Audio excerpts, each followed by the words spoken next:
welcome, as I already said, a friend, colleague, U3A member, Mr. Geoff Henderson.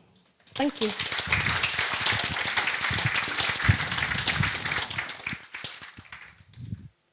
Thank you, Sally.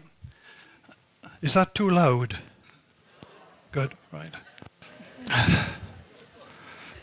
It's an odd thing to ask of an audience this age. Exactly, thank you. Anyway, the genesis of today's talk is that for longer than many years, China is simply never out of the news.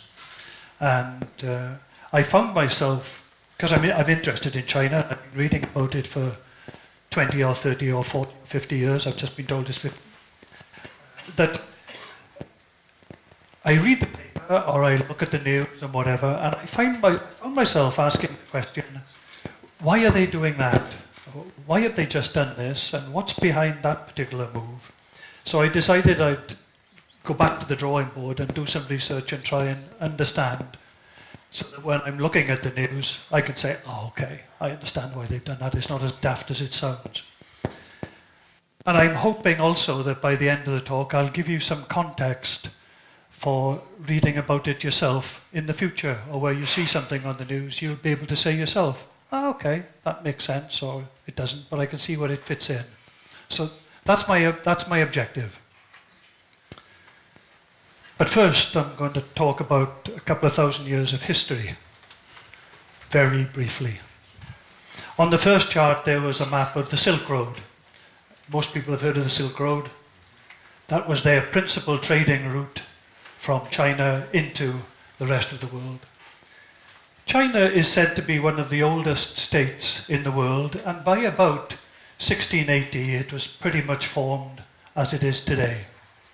But they're a really creative, inventive lot. Not only did they construct all the terracotta warriors and build the Great Wall, but they invented paper money.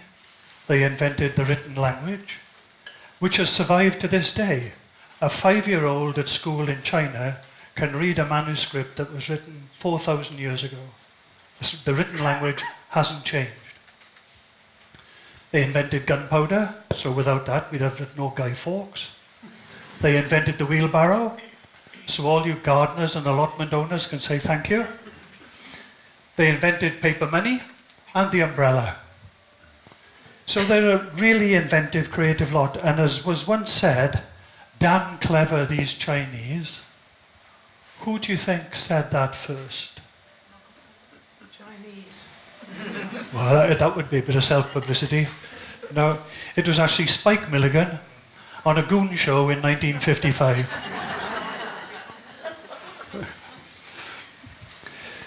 So they're the oldest nation on earth. They have a unique philosophy. They're not religious, and still aren't. In fact, they're very anti-religion. But they have what they call Chinese exceptionalism. They really felt at the time that they were different to everybody else. And the thing about people who think they're different is they often think they're better than everyone else. And the Chinese did. Right? They never made any attempt to export their way of life, but they regarded everyone else in the world as barbarians. And if you were really lucky, you were referred to as a foreign devil. So they're insular and insulated, but very, very successful. In 1820, they were almost a third of world trade. Principally porcelain, tea, and silks. This was terrific for them. All these things had to be paid for, and they didn't want very much that the West produced, so it had to be paid for in the equivalent of money. They wouldn't accept anyone else's paper money, so they wanted to be paid in silver. And they were draining the rest of the world from its silver because they were exporting. People wanted so much of what they produced. But they were very weak militarily and very weak diplomatically because they thought no other country matters. We don't need ambassadors or anything like that, where people can come to us, which of course is what they were doing. And so that made them prey to someone else. And the people who were buying all this material and taking it out to the rest of the world were running short of silver, and they wanted to redress the balance of trade. This is where you immediately think of Donald Trump. Okay. The balance of trade in 1820 was powerfully in favor of the Chinese. They were exporting lots, getting lots of silver in, but weren't buying anything in exchange. And the East India Company, which was one of the trading companies founded to handle the trade between China and the rest of the world, was struggling with this problem. How do we manage this? This is from the company website, the history of the company. This company later became Jardine Matheson, which exists still today. The company shipped Chinese merchandise, tea, silk, cottons, textile and porcelain, paid for with British woolens and metals, supplemented by silver bullion. Probably more than 90% was silver.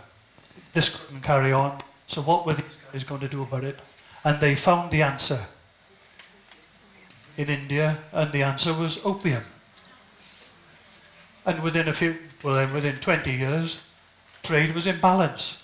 So the traders were happy, the silver bullion boys were happy, the importers and the exporters were happy. The only people not happy were the Chinese government and probably tens of millions of opium addicts. And they don't mention opium on the company website. It got so bad that the Chinese government got really, really grumpy about it and decided they were going to take on the English, who were the principal drivers of the opium trade. I mean, these factories are large-scale enterprises. This is serious stuff. And not only did we have factories there, but we had our own troops protecting it. This is an illegal trade. The British government is raking in taxes from this. It's even electing Jardine to Parliament. But guess what? They lose the war. And why do they lose it? Because they're militarily weak and they don't have any friends, really. So it's Britain 1, China 0 at this point. The result of the war was not only that they lost, but they had to sign the first of what's called the unequal treaties. And you will often see that expression in media reporting today on Chinese leaders using that term, the unequal treaties. It was unequal in the same way that the Versailles Treaty was unequal. Germany lost, everybody else won.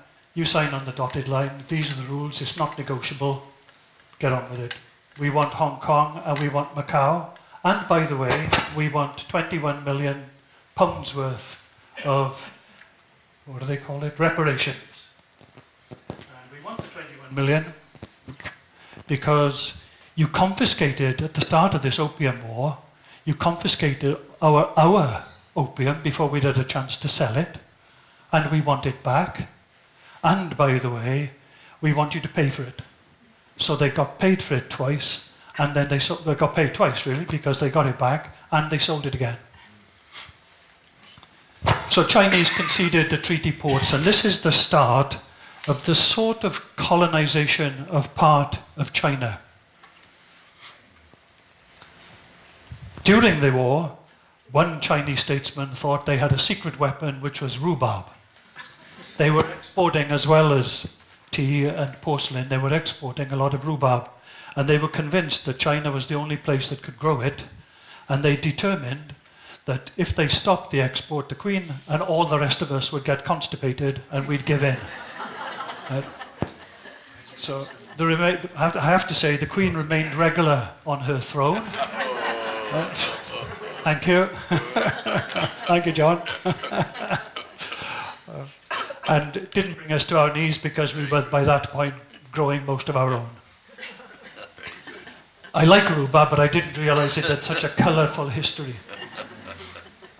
Things couldn't continue, so there was another opium war, and guess what? They lost. And Jardine was joined in Parliament by his partner Matheson. It's still an illegal trade in the UK. It's 20% of the Indian economy. Think of the tax take to the British government. The Chinese government was taxing it as well, by the way, even though it was illegal in China. Everybody's making money out of this. And then the Japanese get involved, and the Japanese mount a strike, and they end up taking a part of Manchuria. And China loses that, so it's 2-0 to us, and it's 1-0 to Japan. And this just stirs up resentment after resentment after resentment, until you get the Boxer Rebellion. Now, the Boxers were a sort of pseudo-religious cult who were fiercely anti-Christian, fiercely anti-anything that was not Chinese, supported indirectly by the Empress at the time. And the critical mistake they made was believing that their belief in this sect gave them immunity from Western arms. They didn't think that bullets could kill. But they were an extremely vicious lot, and there were lots and lots of them. And it took a coalition of 8 different countries to engage in the scrap and win the war. And these were the 8 countries. This is one from each country. Millions of people were killed. It took a while to sort out.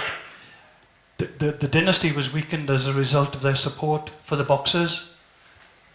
And at the end of it, I called it the rest of the world. 1, China 0. At the end of it, the dynasty was fatally weakened. And there were yet more unequal treaties.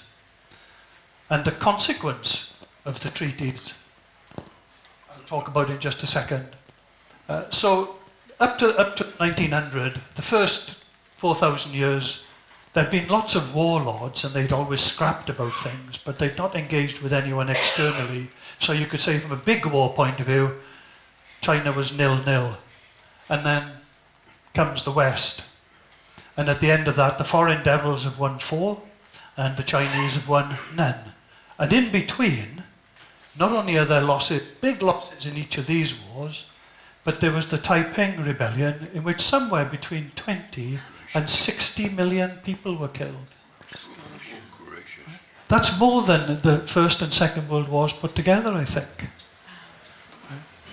So this is a country that's dominated, humiliated, is weak, is knocked about by everyone, continually being forced to sign these unequal treaties. And the lessons that the Chinese leadership take from this is that we are never, ever going to allow ourselves to be in a position again where people can kick us about. And the Chinese leadership understand history, and I would have to say they understand history far better than almost any political leader anywhere else in the world. And that's been the case for generations. They take a very long view, partly I think because they've got a very long history, but partly because they think if you don't learn from history, you're going to repeat the mistakes of the past. And this is what I meant by colonialism. This is a map of Tientsin, which is one of the larger cities on the coast that the foreign devils occupied. And they carved out a piece of the city, probably put a wall around it, had sentries on it. And that was what's called the concessions. These are the countries who were all stealing territory because of trade, largely the opium trade. And within those boundaries, Chinese law did not apply. So in the English concession, it was English law. In the Russian concession, it was Russian law. In the French concession, it was Napoleonic law, and so on. Which was just heaping even more humiliation on them. This is your country, but this bit is ours, and you can't interfere. To the point where these are the regulations put up in one of the British concessions, and the key thing says is that Amas in charge of children are not permitted to occupy seats. So this is a park in the British concession where the Amas, who are the Chinese nannies looking after the children of the colonialists or the occupying power, are not even allowed. They're allowed to take the children into the park, but they're not allowed to sit down on a bench. In the meantime, a republic's been declared, a bit of a republic, it's only a part of one, some independence from the dynasty, but the dynasty is clearly in decline. And Sun Yat-sen is the man who establishes that. And then comes the step that begins to change things in China, which is the Russian Revolution. Mao and Zhou Enlai were two of the founder members. There were 4 or 5. They weren't the top 2 at the time, but the others have faded from history. It's very Marxist, very Leninist, but they've determined, they see Russia as a model, and this is the way out. In 1925, the British massacre crowds in Shanghai, and that's portrayed in the Chinese press with this sort of cartoon. You've got John Bull, a foreign policeman, and a Chinese being throttled. So there's a propaganda war going on as well as the makings of a civil war. And this is Shanghai, the Bund as it was then, and as it is now. The pictures you see of Shanghai with the skyscrapers are all around this area. There's another massacre when the communists are becoming more and more powerful and they're starting to build up an army. And Chiang Kai-shek thinks there's only one way to sort this out. The traditional Chinese way, we'll slaughter as many as we can. And that's what he did. 1928, China is reunified. It's now one country. But opium is still big business. It's big business for everybody involved. It's big business for the East India Company, Jardine Matheson as it became. It's big business for Chinese. And the Chinese government is as corrupt as any government you can think of today. Everybody that can is on the take. And then you get into the 1930s. The Civil War starts, and the famous long march of Chairman Mao, 6,000 kilometers to the northwest of China. Japan starts to mix it again because they see that China is weak, it's divided. Chiang Kai-shek's got the problem with the communists, and while he's occupied with that, we'll come and take Manchuria because that's where all the raw materials are, and it's one of the wealthiest parts of China.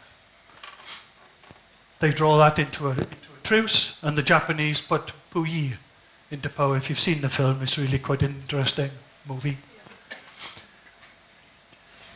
Another war then between China and China. 20 million people die this time. And nothing that happens in China is in less than millions. 1945, the Japanese surrender, and they've taken Taiwan in the first Sino-Japanese war. That's now given back, but given back to the Republic of China, or nationalist China. And then come a year or two after the end of the war, Stalin starts to get involved again.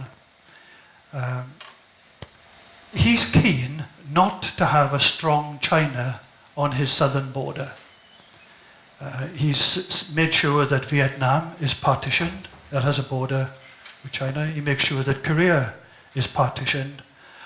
He's made sure that Germany is partitioned, and the rest of Central and Eastern Europe he's got control of. So his plan, his strategy, is to force China into a position where Mao and Chiang Kai-shek shake hands, which they do, and they say, okay, we'll have a part each. But neither side is serious about this, and both sides continue to try and knock lumps out of the other one.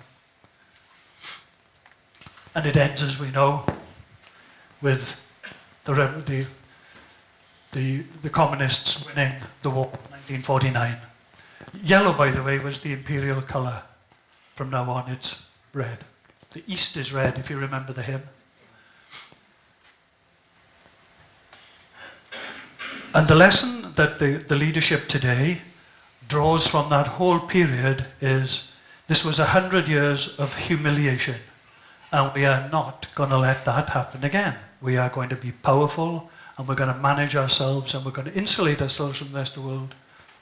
That's the big and by the way, we're going to not put up with civil war and all this sort of thing. We want to get some order. They don't manage that, of course. So that's Mao determined to end this 100 years of humiliation. It's 5-0 to everybody else. And Tiananmen Square is almost it's almost their equivalent of Westminster Abbey. It's one of the holiest, if I can use that word, places in China. That's where they declared the success of the Civil War. That's where they announced National Day. That's the seat of government. That's where the big portrait of Mao stands over the gate. This is terribly important and very symbolically important to the Chinese leadership. The first thing they do, because they know this works, in the part of China that the communists occupied in the northwest, one of the first things they did was take out the landlords and give the land to the peasants. So they built up a very large body of support from the peasant community. They did that again. Somewhere between 1 and 2 million were executed in that. They take over Tibet, which has been contentious for centuries. They get squeezed a bit by Stalin, so there's the makings of the disagreement between Mao and Stalin is warmed up by that. Then comes the Korean War. The interesting thing about the Korean War is that the Chinese see it as a victory. And they see it as a victory because they see themselves as having forced the Americans into a draw, whereas the Americans were seen as unbeatable at that point. So they were the first to get the Americans into a draw, a far superior military nation beaten by a largely peasant army, but lots of them. To turn around, to win the war at the end, Mao poured in 400,000 troops, which just overwhelmed the Americans. And they did it on Thanksgiving when all the Americans were tucking into their turkey, and all of a sudden 400,000 Chinese appear. And that's pretty much the last big move of the war, although it goes on for a year or two afterwards. Stalin and Mao had already fallen out over Stalin wanting Chiang Kai-shek to partition China. So there was the beginnings of an ideological clash between the two. That gets worse. And eventually Mao says, look, I'm going to lead the worldwide revolution on communism. Stalin, you've lost the plot. So they get divided, and that's terribly important a little later on in the story. But what he does do is launch the same drive to industrialize the country that Stalin launched in the 1930s and failed abysmally, which was to industrialize and try and catch up with the West. These are blast furnaces. Now, you've all driven past the blast furnaces at Steel Company in Port Talbot, and they don't look anything like that. And of course it failed. They moved every civil servant out of the big cities, the teachers, anyone with any qualifications, anyone who was not working on the land, because peasants were the really important people, and they just shipped them wholesale out into the country to tend the land. And they worked people around the clock, and they tried to industrialize, and it failed abysmally. And this is a little clip from a graph of world population, of deaths in the world. And it covers about 100 years or something. And it just plots, death rate is going up largely because the population is going up. People are living longer, but more people, and all the rest of it. And any demographer can look at that chart and spot this peak and say, oh, it's pretty straightforward, the Great Leap Forward. And this is what happened. You look at it in detail. The death rate in China rocketed and the birth rate plummeted. Millions and millions of people, 56 million people died. You wonder where all these tens of millions are coming from, don't you? India and China have a scrap. Most of us probably remember that. They were shooting at each other and it all got very tense for a while. And India was militarily pretty strong and very modern. China was modernizing, but it was a bit of a standoff, and it was a border dispute over probably not even a couple of miles, if I remember right. And it was a standoff. And the Chinese government and the Indian governments were both scratching their heads. How do we resolve this without it going nuclear? China for sure had the bomb at that point, and India probably did too. And this is the point about their knowledge of history. Mao, I think, said, hang on, Do you remember in 1328, Tamerlane was in this position, and his strategy was to deliver a huge knockout blow to the opposition, which overwhelmed them, and then not take advantage of it. And that's what the Chinese did. They launched this huge attack against the Chinese, pushed them back and sent them reeling, but they stopped at the borderline that they wanted and claimed was theirs, and just sat there. And the Chinese government said, don't want that to happen again, perhaps we ought to just call it off. And it's been pretty quiet ever since. You remember these images from the Cultural Revolution and the Little Red Book and all this sort of stuff. You can buy it on Amazon if you want, by the way, or any good bookshop. And they dug up the last king, queen, emperor, and beheaded him. Now, we can't criticize this, I don't think, because we did the same to Cromwell. So that we're all in the same boat. But look at the numbers. 3 million people committed suicide. And everyone was affected. Zhou Enlai, who was Mao's number 2 from 1917, was almost a victim of the Cultural Revolution himself. He was protected by the army. And happily, so was Deng Xiaoping, who comes along a little later in the story. But Deng Xiaoping was sent to the countryside to work, and his son was attacked by a gang and thrown out of a third-floor window and is a paraplegic today. So that there's barely a family in China that's not affected directly or indirectly by this. Madness, I think. And the lesson that the leadership takes from this is that chaos is a bad thing. Even if it's state-inspired, it's a bad thing. Now, anyone recognize the man in the top left? I'll give you a clue, he's Welsh. He's from Cardiff. Sorry? No, he's not a politician. He's better than a politician. He was the chairman at the time of the World Table Tennis Federation. His name was Roy Evans. And I gave this talk in Cardiff yesterday. And I said, anyone recognize the man in the top left? And his chap said, yeah, Roy Evans. I wrote his will while he wrote his obituary. Long-term family friend. He's really, really important in this story because China and Mao now are really poles apart from Russia and Stalin. Stalin is amassing troops on the border between the two countries. China is feeling threatened and they need friends. Now, their policy since 1949 has been to alienate as many people in the world as they possibly could by funding revolutionaries and guerrillas and all this sort of thing. So they have no friends. There are only 2 superpowers in the world, America and Russia. They've turned their backs on Russia.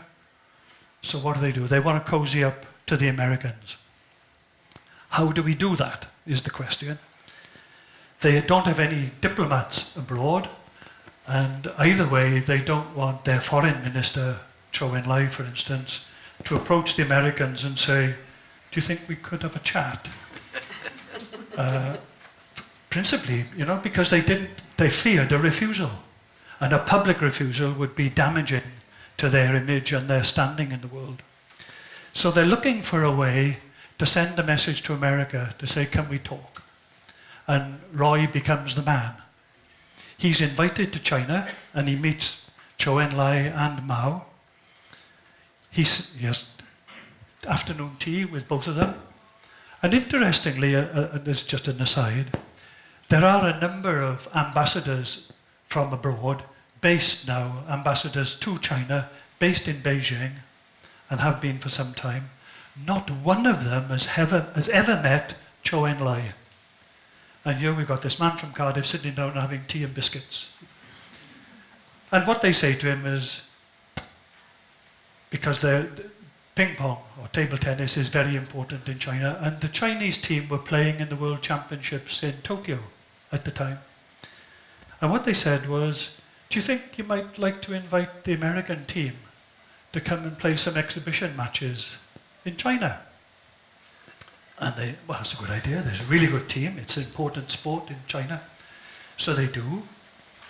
And then they say to the American team when they're over, by the way, do you think you might just tell your chums back in Washington that we'd like to sort of calm things between the two? And that message is received in the State Department. Kissinger is the man charged with sorting this out, who says, well, there probably is something to this, but we don't want to be seen to be the puppets of the Chinese who are making hay, publicity hay. It's anti-American. This is at the height of the Vietnam War. So America are the imperial running dogs and all this sort of stuff. Reviled in the Chinese press day after day after day. We don't want to be seen to be talking to these guys. So Kissinger organized a trip to Pakistan to meet the Pakistan government. And part of the deal was, well, I'll have a couple of days off. I'll have a bit of R&R while I'm in Pakistan. It's a nice place for R&R, apparently. And while he's having this bit of R&R, he's flown secretly to Beijing, where he meets Mao Zedong and Zhou Enlai. And they agree on a visit for Nixon. So Nixon turns up, and this is world news, because no one knew about this bit.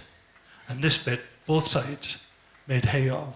At the end of this conversation, Mao and Nixon agreed that they'd leave each other alone.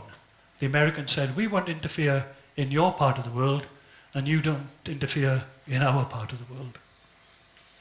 And it really put China on the diplomatic map. And now in a world of 3 superpowers, because the Chinese see themselves as a superpower, it's now 2 versus 1. It's America and China on the one side, and Russia on the other side. So it's a major, major coup for the Chinese. And as I say, while the Americans are being killed by Chinese ammunitions and Chinese logistics and Chinese artillery and all the rest of it in Vietnam, the Vietnamese went bonkers. And Mao Zedong just said, so what? Other things are more important. Then you get 2 big changes.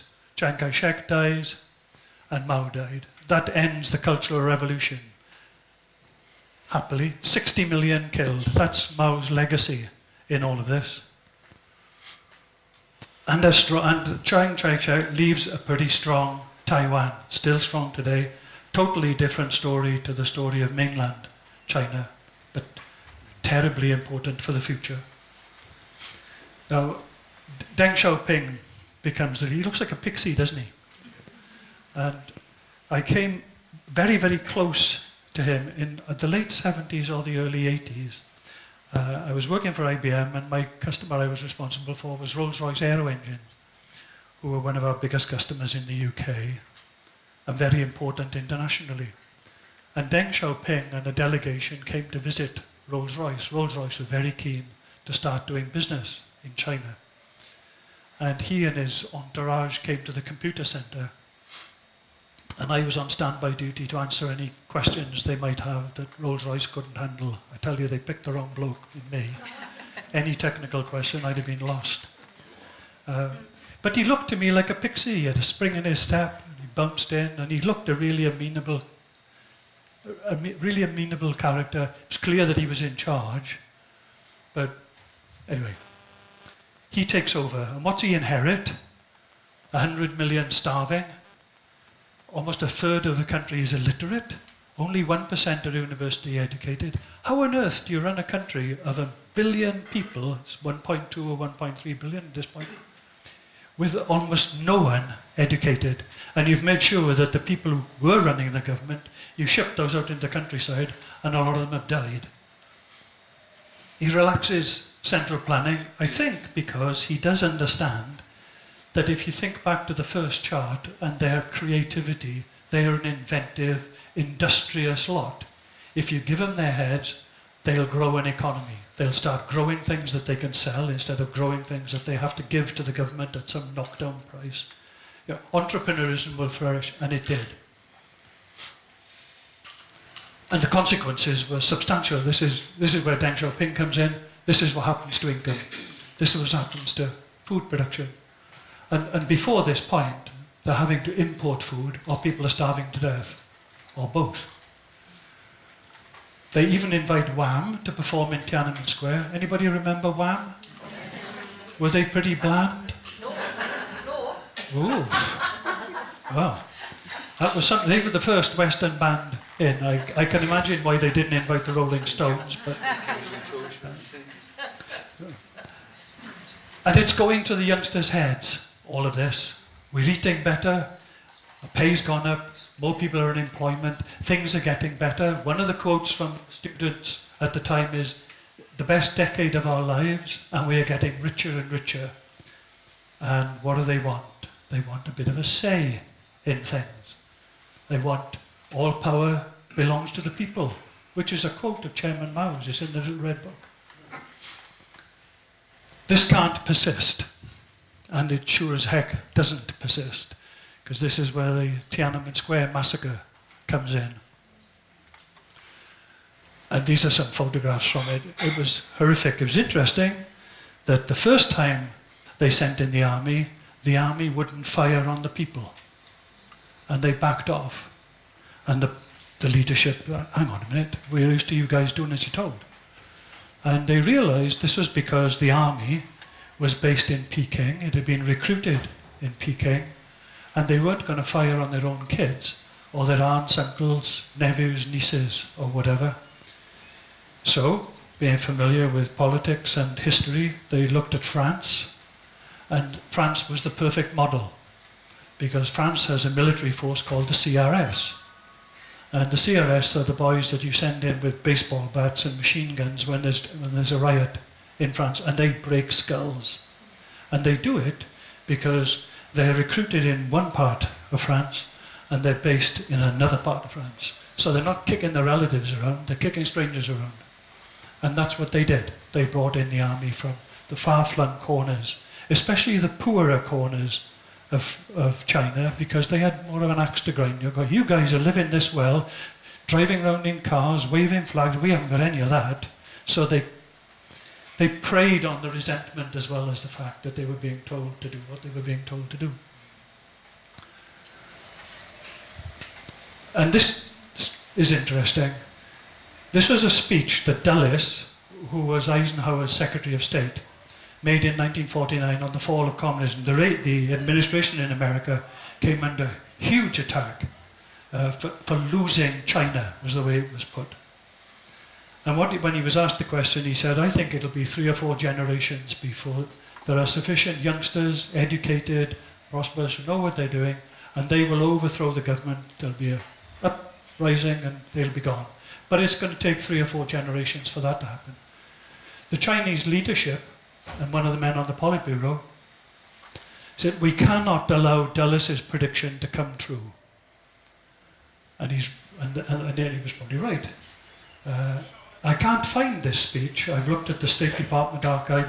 So it wasn't a big speech that he made, but you've got someone in the Chinese leadership who remembers it being made in 1949, and 40 years later saying, you can't allow Dulles' prediction to happen. You've got to go in there and sort this out. And they did, in a brutal fashion. And I think there's a straight line in that attitude. There's a straight line from Mao through Deng Xiaoping to Xi, the president today. And these guys, as we've seen, have long memories. In between Deng Xiaoping and the present incumbent, we've had these two who were relatively lightweight, went with the flow. The country was becoming more prosperous. They were opening it up to foreign investment and so on. But there was if they got too relaxed, they tightened up. And then when things were back under control, and there'd been a lot of protests across China in this time. They served for 8 years apiece. Pardon me. That people were protesting about this, that and the other, corruption or poor health service or whatever it was. And whenever that happened, they clamped down very, very hard, and Nestle did it, and then things. So there was this sort of pattern of repression. But the thing that they really couldn't tolerate was dissent. In the meantime, they get Hong Kong back. This is the last of the unequal treaties. They're getting their land back. Macau came back 2 years later, and apparently Margaret Thatcher asked the Chinese government if they could delay it a bit. Could we hang on for another few years? I don't have to tell you what the answer was. It was probably very brief. But they were nervous. The Chinese government were nervous, and Deng Xiaoping the leaders, sorry, not Deng Xiaoping, had 20,000 troops ready to move into Hong Kong if there was any bother. And along comes Xi in 2012. And this is what he talks about. His family was persecuted during the Cultural Revolution. He was arrested, his father, I think, was arrested 9 times. And you didn't get arrested in the Cultural Revolution and not get knocked about a bit. So he's a product of that period of chaos and mayhem. He talked about the 100 years of humiliation, just the same way as Mao did. He's witnessed and experienced these decades of violence, deaths, chaos. 1989, in his mind, reset the clock. That's when the Chinese regime said, enough is enough, do any more of this, and we sort you out big time. And the party is absolute. Don't even think about talking about democracy. Not going to happen. Obedience to the party and no compromise with anyone. That's the name of the game. And he set some objectives for the 100 years. 100 years since 1949, when they won the Civil War. As far as I know, only 2 countries in the world have ever set really long-term strategic objectives, other than, we're going to improve the health service the day after tomorrow, but we're not quite sure how to do it. One was New Zealand, which decided that they were going to cap the population of the country at what they called a sustainable level, which is about 4 million. They don't think the country can support anymore. That's the plan. And the other was Japan, who in the 1950s had one of the lowest life expectancies in the world, set out to improve it through education, medicine, all sorts of things. And now they have one of the oldest populations. The person who died most recently was the oldest person in the world, I think, 114 or some such. This is their 100th anniversary. We're going to catch up and surpass the West, in particular America and Europe. They've got this great dream of Chinese renewal. What are they going to renew? The imperial glory. So this is where history is very important. We were big, important and clever, and we are going to be recognized as such in the future. Moderately prosperous by 2021. You could argue about whether they're going to hit that or not. And a modern country by 2049. 2049, 100th anniversary. And don't even think about democracy at any level of government, whether it's village level or nationally. This is going to be a dictatorship of the Communist Party. And the final proof of their success is going to be technology. And you probably all are familiar with the name Huawei, the technology company. That's one of their blazing lights in the world. And for good technological reasons. So this is all about we are going to be powerful, and we're going to be so powerful we don't have to worry about anyone else ever. The first initiative they launch is Belt and Road, which mimics the Silk Road. Okay? It's almost exactly the same land route into Europe. And they've added sea routes in a big way. And these blobs are ports that the Chinese are building in order to facilitate their trade, seaborne trade, and they're doing the same for landborne trade. And what's really interesting about that is not only are they paying for it and tens of billions, but this Piraeus, they're building one in Greece, and when they have that, what does it give them? An opportunity, a legitimate opportunity and reason to put a Chinese navy in the Mediterranean. The one in Sri Lanka, here, gives them a reason to put a fleet in the Indian Ocean. This one in Pakistan is a reason to put one in the Gulf of Arabia. And this one's a reason to have a fleet down here. So this is long-term strategic thinking. And this is what they look like. This is the one in Corgas. There was nothing there 3 years ago, and now it's a major, major installation. And this is the one in Sri Lanka. They're huge, bigger than Singapore. Singapore, one of the biggest shipping ports. These things are dwarfing Singapore. They want to use facilities that are in their control. This has an economic effect on the people they take trade away from, of course. And this is the Chinese economy mapped. Each of these is a province, a single province. And the GDP, the economic power of each of these provinces is the equivalent to the country's map. So that one, which is relatively poor, and has an economy the size of Sweden. So it's big stuff. But they are prepared for this long-term battle with America. This was a speech that Xi Jinping made about 3 years ago. We can expect 30 years of aggro from these guys. So let's be prepared for it. Let's not be surprised. We know the man with the tangerine mask is not on our side. Let's be prepared. I don't think he actually used that quote. That might be a bit of poetic license on my part. And he made a speech in September last year. He used the word struggle 60 times in this speech. We're going to struggle against these folks and these folks and these folks and struggle against this.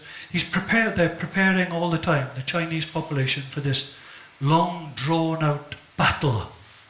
Not a physical battle, but an economic battle with especially the US. And he's now president for life. So Putin must be looking at how he pulled that off. And because he sees Trump and America as the enemy in this, as the competitor, I need these fellas on side. So even though while they were shaking hands, there were protests taking place in China about the treatment that was meted out to the Chinese between the Chinese occupation 1933 to 1945, he's shaking hands with this man because he wants to create some space between Abe and Trump. And he wants Modi on side, and he wants Kim Jong-il on side, and he wants Putin on side. So none of these handshakes are terribly friendly handshakes, but it's all part of a strategy to create space between the Americans and everybody else. And they're doing well in the United Nations. There are 15 United Nations organizations, influential around the world. China now have the chairmanship of 4 of those, and America has 1. America is withdrawing internationally. And Trump's not interested, really. They're the second largest, China are the second largest funder of the United Nations peacekeeping operations and of the funding generally. And again, the Americans are arguing about not paying the bill that they've been given. And about 4 or 5 months ago, China had 3. And another chairmanship came up for grabs. I'm not sure that's quite the right word, for election. The shortlist was whittled down to 2. A diplomat from China and a diplomat from the Cameroons. And 3 days before the vote, China went to the Cameroon government and said, you know that $98 million that you owe us for infrastructure investments that we've made in your country, how would you like us to write it off? And they said, oh yes please. And they said, well the price is your man withdraws. And guess what? He withdrew. So they've got more diplomats abroad now, even than America, who are next best. And I find this astonishing. 37 ambassadors to the United Nations voted and thank you for your great civil rights achievements. So you might say at this point, what can stop the Chinese steamroller from just carrying on and taking over the world? Well, of course, the first thing is coronavirus. This is a photograph from the New York Times the day before yesterday. And you'll have seen on the news yesterday or the day before of a man who was walking down the street without a face mask, was attacked and pinned to the ground. And in another part of China, and this is part of their surveillance technique, a lady was walking down the street without a mask, and she heard a voice say, "Granny, why aren't you wearing a mask?" She looked around, and there was a drone. And the camera in the drone recognized that she was old, so called her granny, which is a term of respect in China. Could see that she wasn't wearing a mask, and she turned around and went home and got one. The degree of surveillance of the population is really very extensive. 10 out of 10 for building a hospital in 10 days of 1,000 beds. They'd done it before, and the smart thing was, they'd done it before, and the regime said, build exactly the same one. Just build it over there. And what would we do? We don't have any two hospitals in the country, probably, that look the same, because every time we want to build one, somebody wants to change something. And so we end up with long delays and more cost. The cities are empty, because everything's in curfew. And yesterday, the Politburo now outlawed, and I think they're a bit slow at this. They were slow at the start of this, because they did the classic dictatorship thing. What problem? And then they said, oh, there is a problem, but it's only small. And they forced a doctor to write a confession saying that he'd made it up. So it's very, very authoritarian. And then eventually, when they couldn't contain it any longer, they said, oh, crikey, this is huge. And now they're mobilized to do something about it. But what they've outlawed is wildlife food markets. So that's their big, big, big worry at the minute. And I'm not a doctor, and I have no idea how this is going to move. But I understand the number of cases is doubling about every 72 hours. So it's still got some way to go, I think. But probably their biggest worry is still Hong Kong. What are they going to do about that? Time is on their side, to some extent. But the problem they've got, one of the problems they've got, I think, is that they are not used to dealing with people. The government is not used to dealing with a population that has a mind of its own. The level of what I can only call brainwashing in the Chinese education system is watertight. So children are growing up with the Chinese approved view of the world with no source and no access to any other information. But in Hong Kong, they're dealing with a population where 90% of them have not known communism. I see if you wish. I'm back, yeah. When it goes silent, I think my heart has stopped.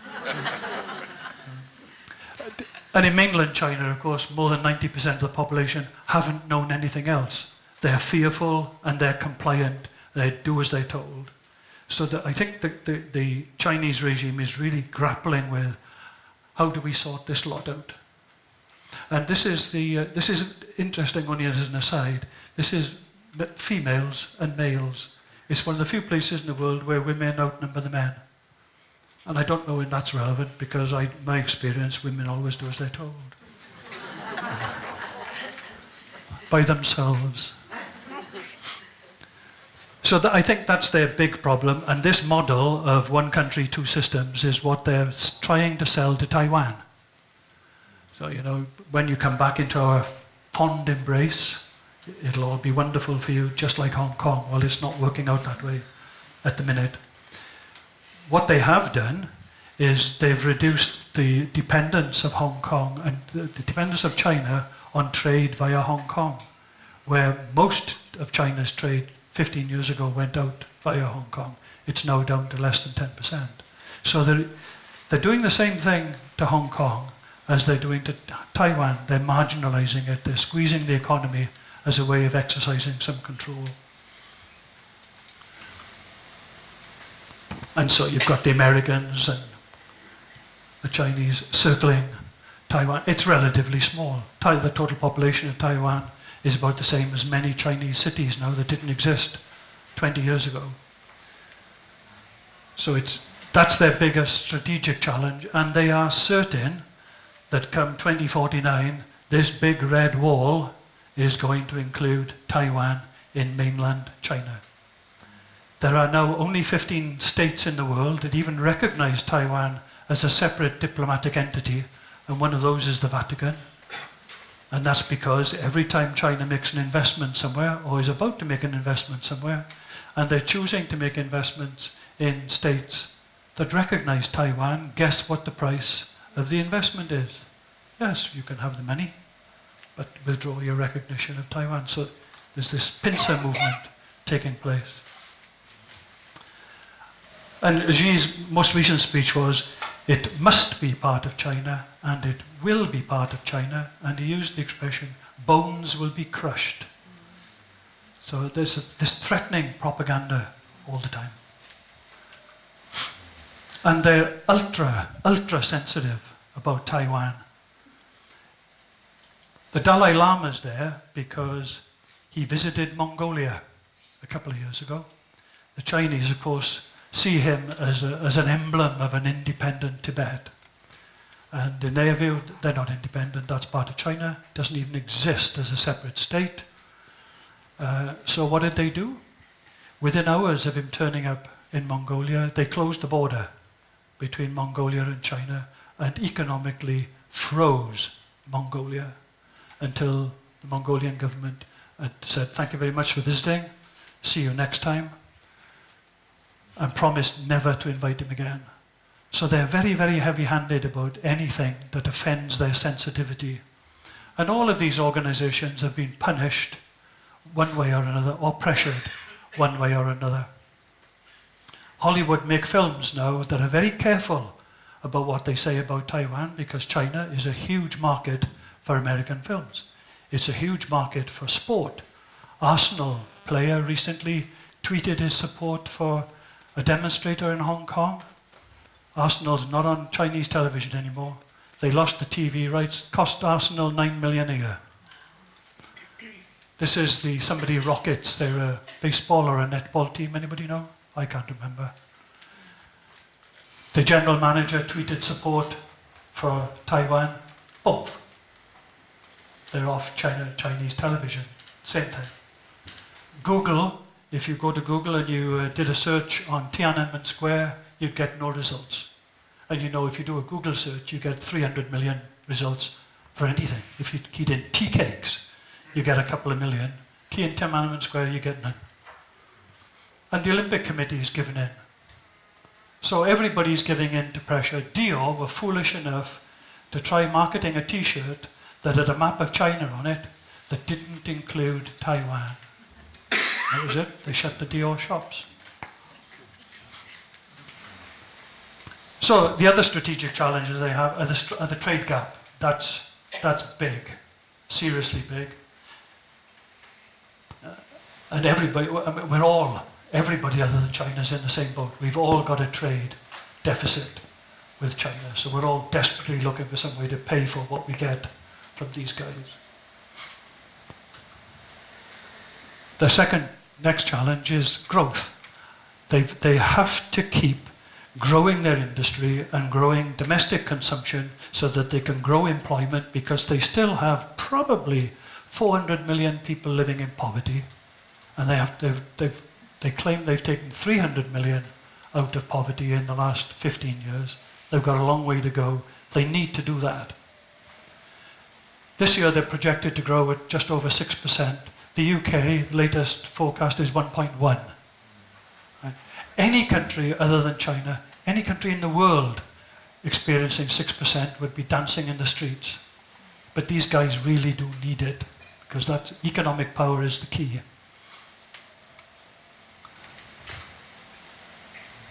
China's larger than when I started this talk, by another 3,200 acres. They've built bases in these. Some of these weren't even above water, other than at low tide, apparently. And they're putting military bases and airfields. And so they now say that because of that, their border, and this is taught from the time kids are 5, is what they call the 9-dash line. If you talk to any Chinese student, what's the 9-dash line? That's our territorial border in the South China Sea. And of course this offends, this is what it used to be. It offends these chaps, Indonesia, Malaysia, Vietnam, Cambodia, Thailand. They're all paying the price of this, but none of them are strong enough to do anything about it. And none of them trust America to do anything about it on their behalf. So the United Nations have said this is illegal, you shouldn't do it, and the Chinese have said, hey ho, and carried on. So they're busy ignoring everybody else. They're not sensitive to anybody else's opinion. And another challenge they have is Islam.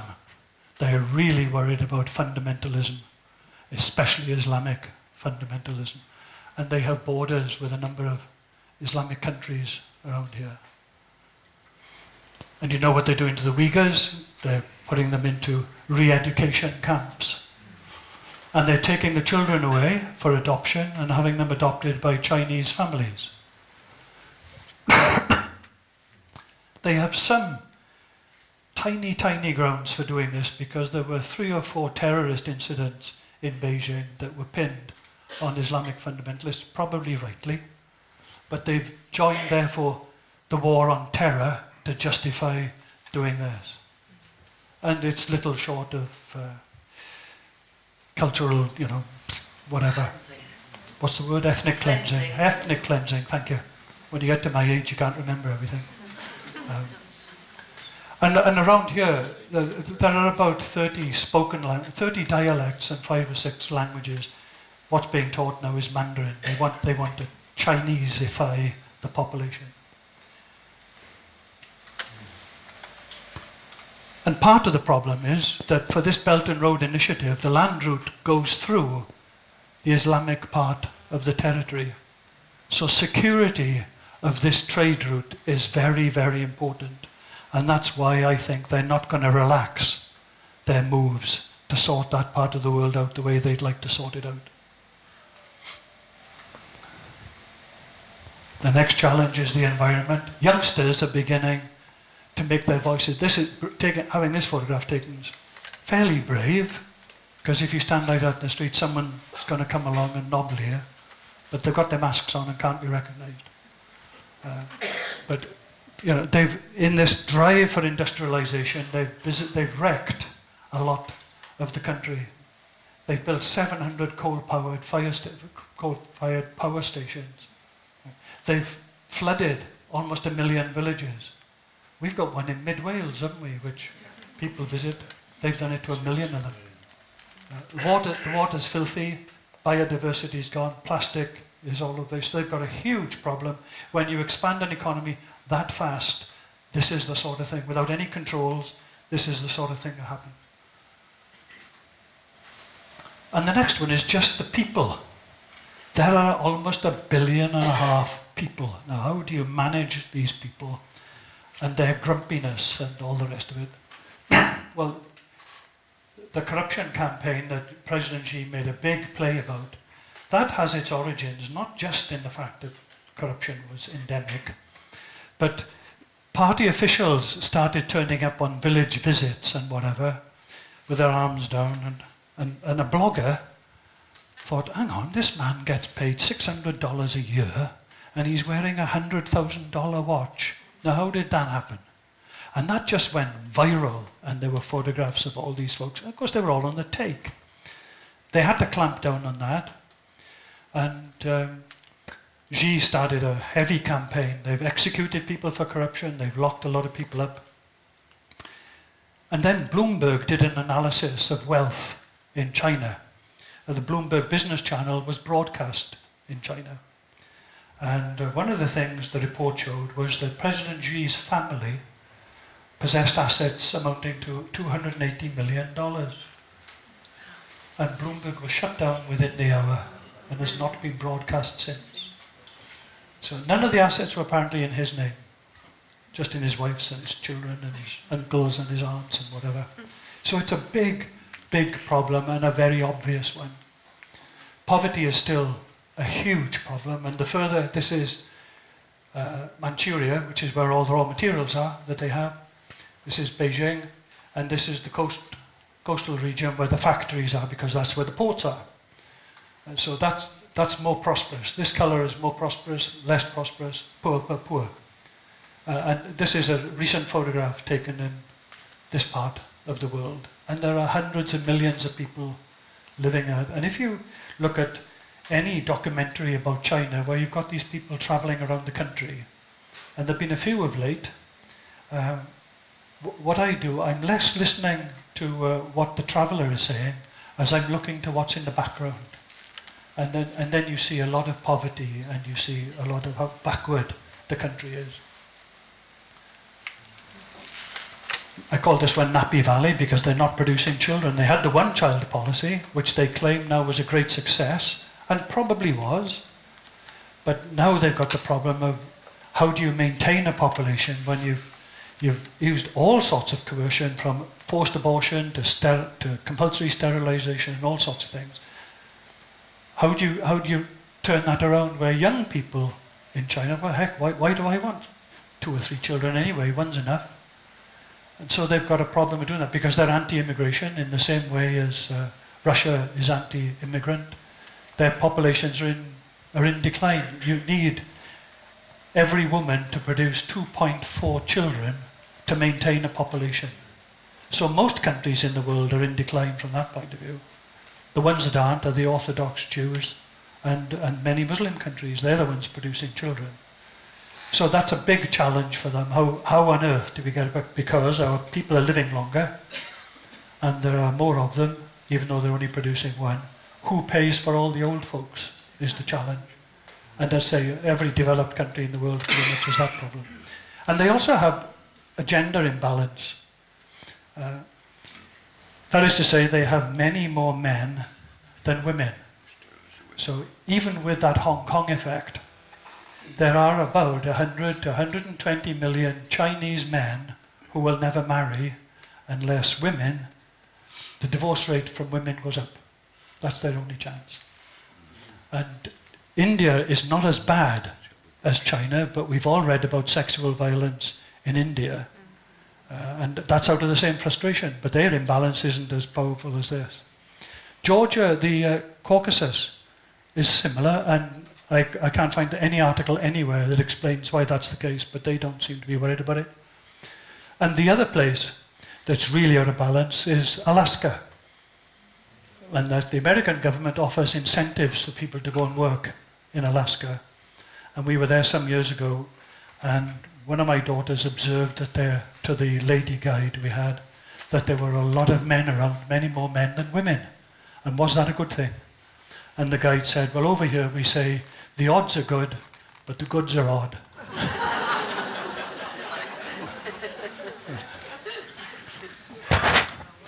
And then their final strategic challenge is, how on earth do you control close on 1.5 billion people? You can brainwash them from birth, and that'll work. Hangzhou is a very touristy city, relatively small. It's only 7 million people.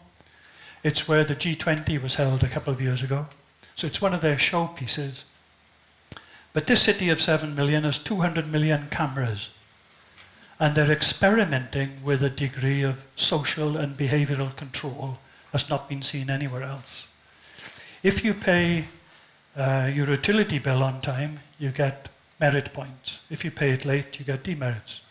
If you go across a road on a zebra crossing, or whatever they call them over there, and the lights are red, you get demerits, because the cameras have spotted you. They know who everybody is. If you drive too fast, they know that's you. That's demerits. If you accumulate a certain number of demerits, you're not allowed to leave the city. You can't go on holiday. You can't fly out. You can't buy a plane ticket. You can't buy a train ticket.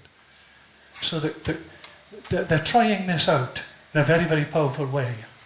And Huawei is one of the companies at the heart of this technology. And they've replaced Chairman Mao's little red book with the Chairman Xi app on your mobile phone. If you're a civil servant, this is compulsorily loaded to your mobile phone, And every day you have to answer a number of questions about the regime and the regime's policies. And if you don't get it right, you get another go. If you don't get it right, you get another go. And that's how they're managing to exercise some control. And you think about the drone telling the lady to go put a mask on. That's the direction that the regime appears to have chosen to maintain control of 1.5 billion people.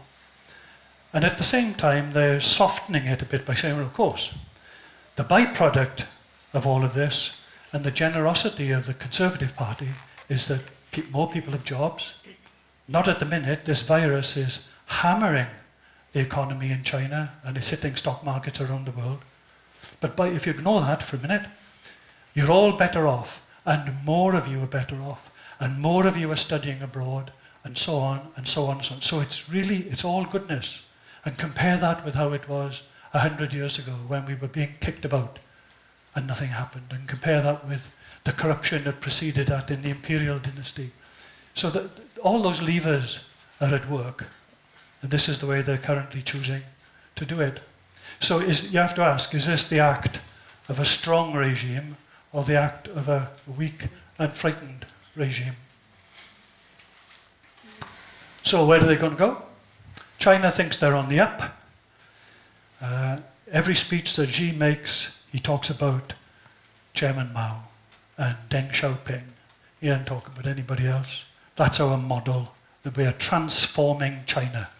And that's important. We're on the up and we are going to rule. And we see America on the down. And diplomatically, that would appear to be true. Commercially and economically, it would appear to be true.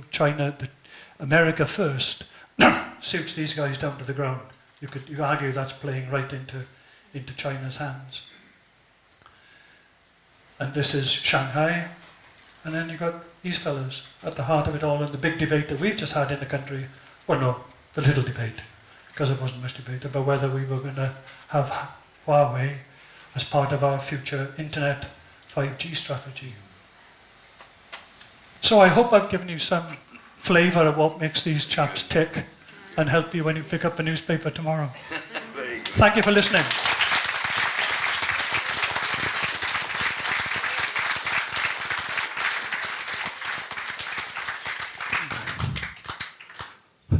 There's a microphone coming round, I think.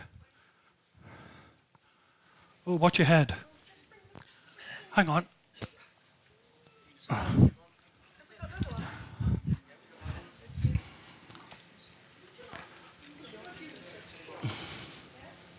Would you like to say again what you said so everybody can hear? Yeah, good afternoon, everyone, and what a crowd.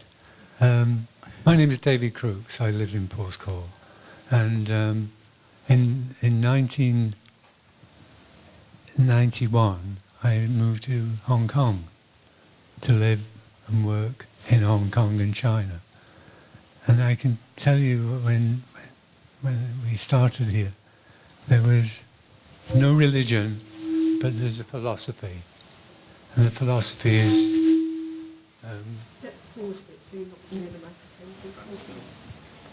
the philosophy was Confucianism.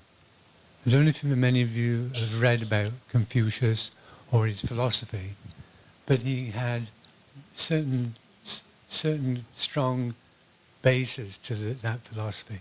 One, the emperor is always right. Doesn't matter what craziness he comes up with. If the emperor said it was right, we all fall in behind. And it's amazing to see it still in practice in the 1980s and 1990s. Amazing. And there's, you may have heard the phrase groupthink. The Chinese groupthink in a big way. And they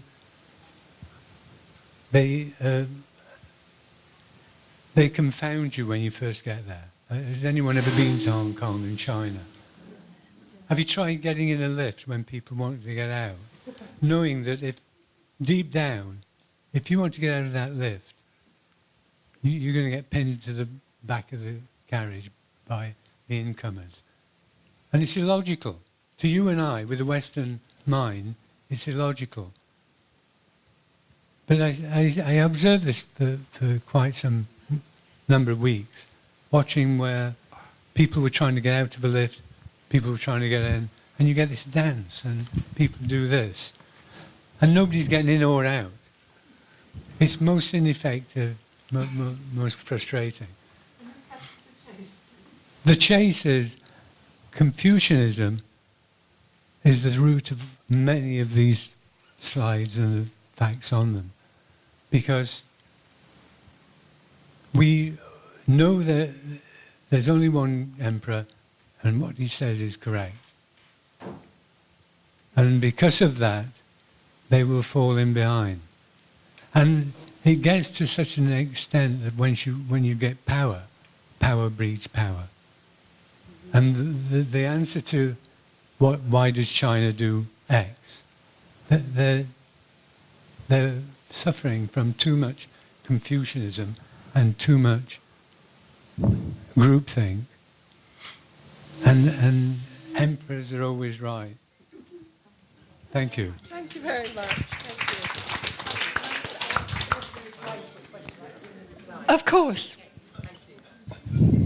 You asked for a reply of why there are far more women than men than women in China. I was there in '85. It really wasn't ready for individual and independent travellers. And we had big problems getting around the country. I went for 2 months. I couldn't stand it after a month. I got out, but I met a lot of Chinese.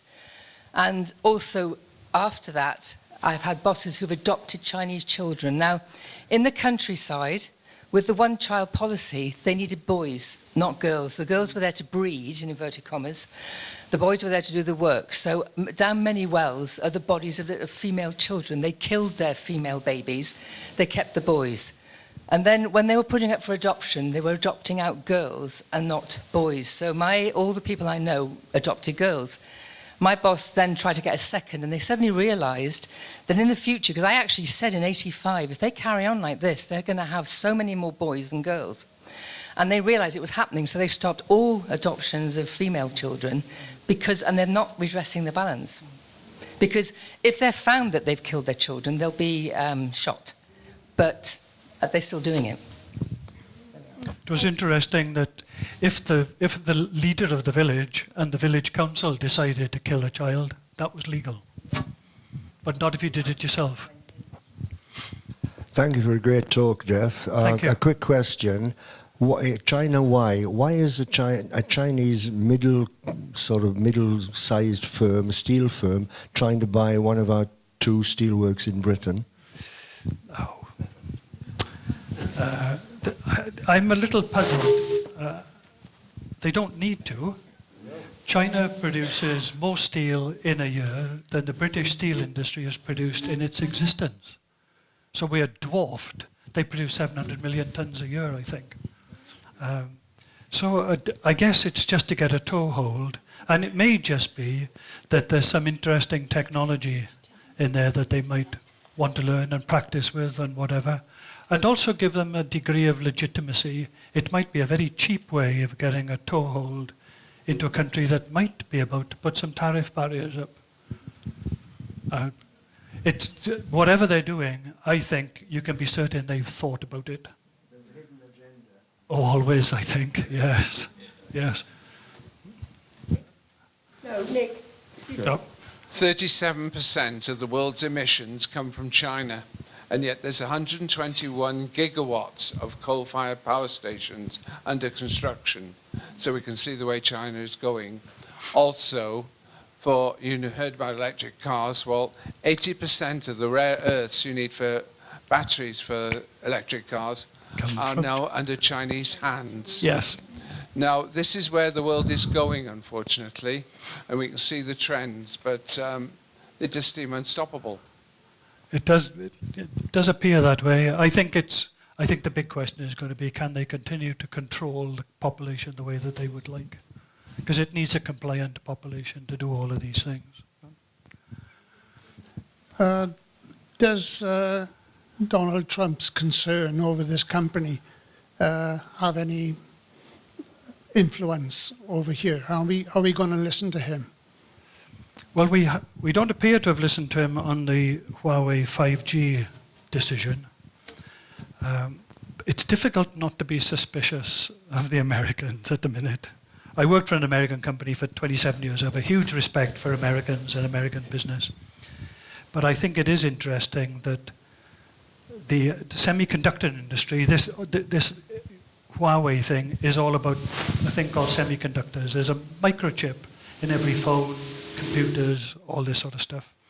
The leaders in the microchip technology, till about 15 or 20 years ago, were American companies, Intel and others. They don't seem to have developed anything new in the last 10 years, so they've not kept up. Huawei spends about 8% of its revenue on research and development, and their technology is really, really good. You won't find anyone who says it isn't. So I think there's a degree of, why aren't the Americans doing this? We need some time to catch up. So maybe the thing to do is to try and slow down Huawei's penetration of the rest of the world while we in America try to catch up. So there might be a hint of that. If I were making the decision about whether I would build a 5G network with Huawei in it, my decision would be I wouldn't. And I know GCHQ have said that they think they can manage it and they can spot it if there's something in there that shouldn't be in there. But 40 years of working in technology has taught me that if you ask somebody technical, can something be done, they'll invariably say yes, because they don't like to say it can't. And they'll say yes because they think, well, something will come along that will enable us to do it at some point. And I learned to say to people when we were talking about big projects when I was working, if I said to them, is it going to work? What we are proposing to this customer, is it going to work? I always got the answer yes. And I quickly learned to ask another question, how long is it going to take? Because the contract says we have to do it in 6 months, 10 months, 12 months, 2 years or whatever. And you'd often get an answer which was outside this sort of time scale. And therefore, what can we do to bring it in? Or what do we do to persuade the customer that it can't be done in that amount of time? So it's immensely complex technology, and it's very, very hard to get to the bottom of it. But there are certainly some risks. I think Australia and New Zealand have given in to American pressure for this Five Eyes intelligence sharing initiative. And I rather think that Johnson has decided to go against it just to show that he's not a puppet of the Americans. And he's clearly a man with a huge understanding of science, having explained to someone yesterday that he wasn't quite certain what this climate change stuff was all about. So you'll have guessed on that, I don't have much of an opinion of either Johnson or Trump.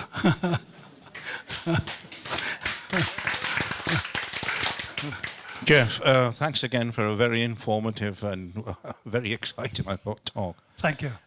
I joined the Royal Air Force in 1964 as a pilot, and I soon began to realise that in the Cold War, I had a permanent commission till 1996.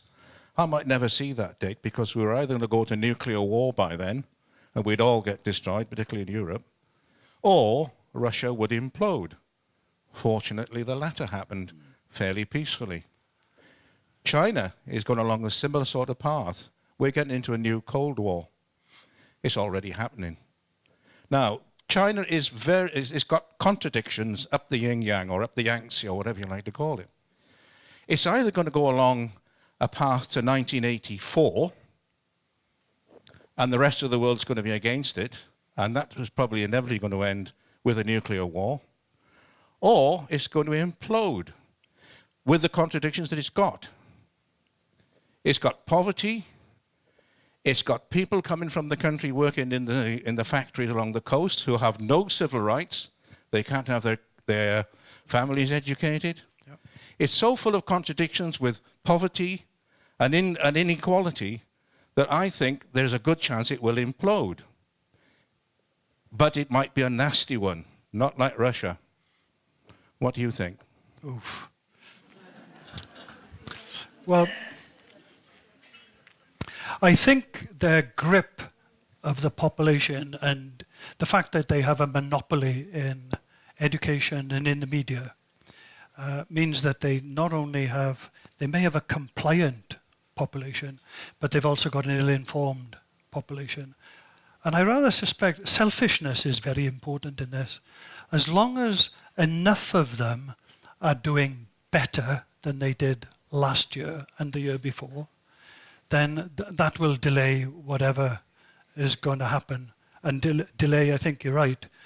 I think the other side of the question is that I just can't see that China is going to do anything that is going to unite the rest of the world against them, because they can't win that scrap. I think they're going to be content to win the war economically, the economic war. If as a country they're prospering, and they're prospering at other people's expense effectively, but still making stuff that the rest of the world wants to buy, then they don't have to control the world militarily, because the economy is enough. And I certainly don't think they've got any thoughts of militarily occupying any of their neighbours. They've got enough to do managing 1.5 billion people. Why take on a hostile population anywhere? So it's impossible to predict. It's difficult, if you look at history, to think that it can survive forever. But as what do people say? Never say never. Yeah.